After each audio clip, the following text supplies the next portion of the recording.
భారత్ కుప్పకూలింది. ఆస్ట్రేలియాతో జరుగుతున్న బోర్డర్ గవాస్కర్ ట్రోఫీలో 150 పరుగులకే భారత్ ప్యాకప్ చెప్పేసింది. మ్యాచ్లో భారత బ్యాటర్లు ఫ్లాప్ షో ప్రదర్శించారు.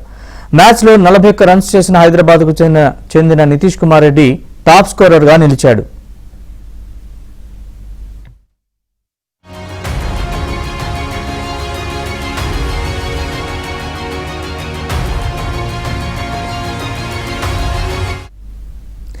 పెర్త్ టెస్ట్ లో భారత్ ప్రదర్శనపై స్పోర్ట్స్ జర్నలిస్ట్ వెంకటేష్ గారిని అడిగి మరిన్ని వివరాలు తెలుసుకుందాం. వెంకటేష్ గారు, ఎందుకు ఇంత పూర్ ఫామ్ కనబరుస్తోంది మన టీం? దీనికి కారణాలు ఏమై ఉండొచ్చు? పూర్తి అప్డేట్స్ ఇవ్వండి.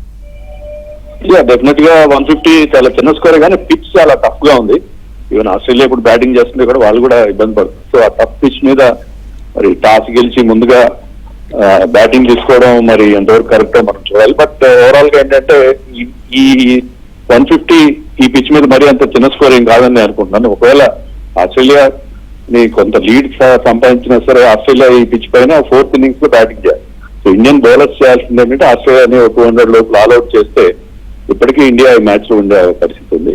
సో మన బ్యాట్స్మెన్ డెఫినెట్ గా సరిగ్గా పర్ఫార్మ్ చేయలేదు, కానీ ఏదో లూజ్ షాట్స్ కొట్టో లేకపోతే ర్యాష్ షాట్స్ కొట్టో అవుట్ అయిన పరిస్థితి కాదు. పిచ్ చాలా టఫ్ గా ఉంది కాబట్టి దానిపైన మన బ్యాట్స్మెన్ స్ట్రగుల్ అయినట్టుగా చెప్పుకోవాలి. ఇది చెప్పినట్టుగా నితీష్ కుమార్ రెడ్డి చాలా ఎక్సలెంట్ ప్రదర్శన అతని నుంచి, ఎందుకంటే ఫస్ట్ టెస్ట్ మ్యాచ్ ఆడుతూ కూడా టాప్ స్కోరర్ గా నిలబడడం.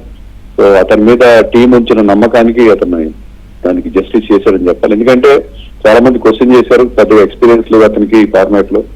టెస్ట్ మ్యాచ్ లో ఆడించే విషయంలో చాలా మంది దాన్ని తప్పుపట్టారు, కానీ నితీష్ కుమార్ రెడ్డి వాళ్ళందరూ కూడా రాంగ్ అని ప్రూవ్ చేశారు.